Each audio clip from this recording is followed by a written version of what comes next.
Friends, Teddy Lim here from Project Limitless, day 51 of my 90-day video challenge. And today I wanted to talk to you about the best Filipino children's toys that I had. See, growing up, I didn't grow up in a very wealthy family. I didn't have like a PlayStation or all these crazy fancy games that a lot of my peers had. But what I did have was a very huge and big imagination, right? And that resulted in me having, I would say, a lot more fun than my friends, to be perfectly honest. But the purpose of this video is to show you that you don't need to have a lot of money in order to have a lot of fun. Okay, so let's begin. Number 4 on my list is definitely the sarangola, which is is basically a homemade kite. And the kites that we made as kids, it's a very low tech but high fun toy. All you really needed was some plastic bags, plastic shopping bags, old ones, and walis ting ting, which is basically raffia broomsticks. And they're kind of like twigs, but they were very flexible. So as you made them skeletons for your kite, they would flex in the wind, and they would give it a really nice bouncing back action to it. So you could spend a ton of time. I spent a lot of time under the sun, especially during afternoons when the wind was at its peak. And I would get into dog fights, actually, otherwise known as kite fights, right? Where we would lace the thread with broken glass, and we would try to basically cut or tangle our opponent's kite, right? So whoever cut the thread first, then they would win. They would have won. Most of the times there's wagers for this. And I could remember how, the feeling of success I would get was just so much fun, right? So that was one of them. The other one was these playing cards called Tex, right? It's TEKS. And it's a very simple game, but it's pretty much played like odd card out, right? You could play, members of this game could be anywhere from 3 to 5 people, but what we would do is we'd pile like 3 cards, start up with 3 cards, and it's like tic-tac-toe with cards, right?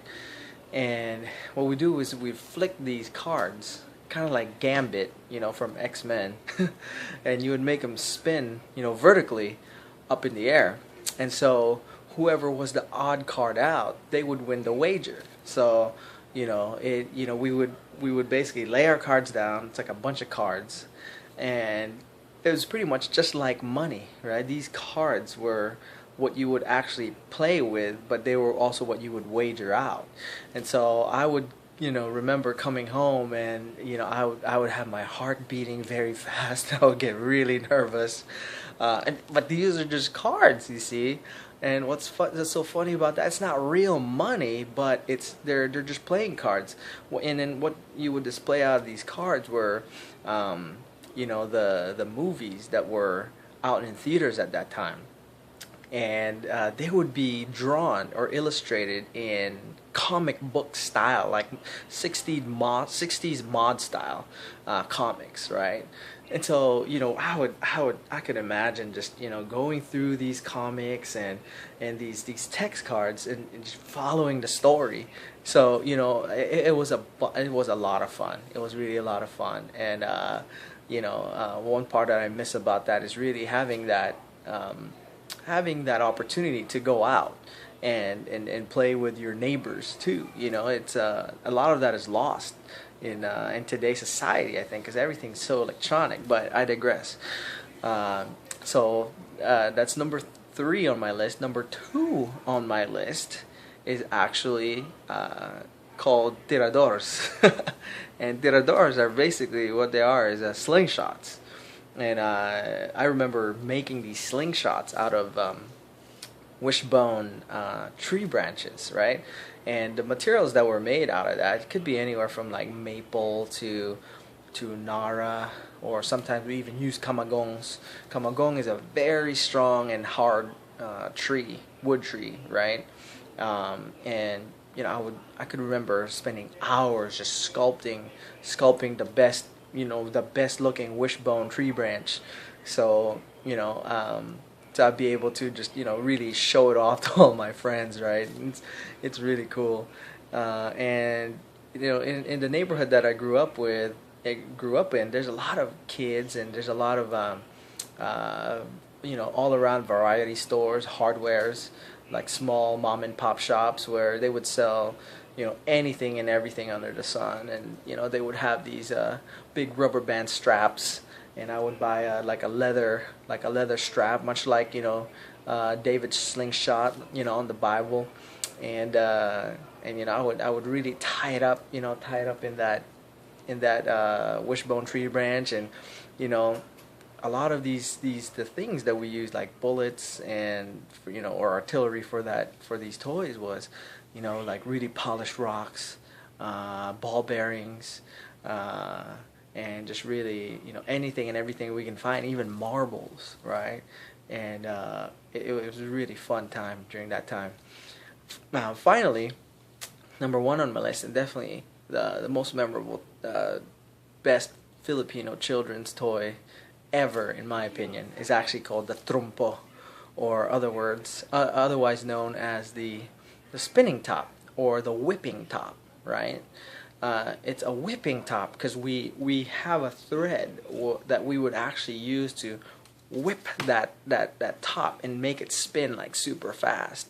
And there would be competitions in my neighborhood at that time where the goal was to you draw a big circle, maybe 2 or 3 feet in circumference, and or diameter, whatever it is, you want to get scientific. And we would put these 3 to 5 tops right in the middle, right? And what we would do is we would try to knock these tops out, from the middle and the center. And when it's your turn and you'd had a chance to actually knock it out, then you actually get to really beat the top with. And these tops, they're made out of like bulbous hard wood. And what we would do is we would just really drill a hole right in the middle, so it's just like a nice spinning top. And we would drill a hole in the middle and actually insert a nail right in there. And there was always news reports that people, kids would get blind, and they would get injured from these toys. But I think if you don't know what you're doing, and if you're if you're careless, for that matter, then you get hurt a lot. But obviously I still have both of my eyes, right? So but it was really fun. There are a lot of tricks that you could do with the whipping top. I would usually spin them in my hand, and I could also twirl them around, much like a yo-yo.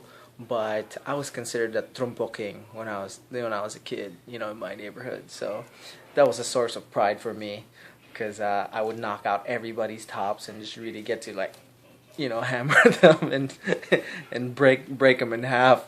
So that was really fun for me. Anyways, these days what I do now is really help a lot of business people, entrepreneurs, business owners, help them rank videos in their blogs on Google's first page on relevant search keyword terms. So if you want to learn how to do that, click on the link below and let's connect. All right, talk to you guys soon, and have a great day. Bye bye.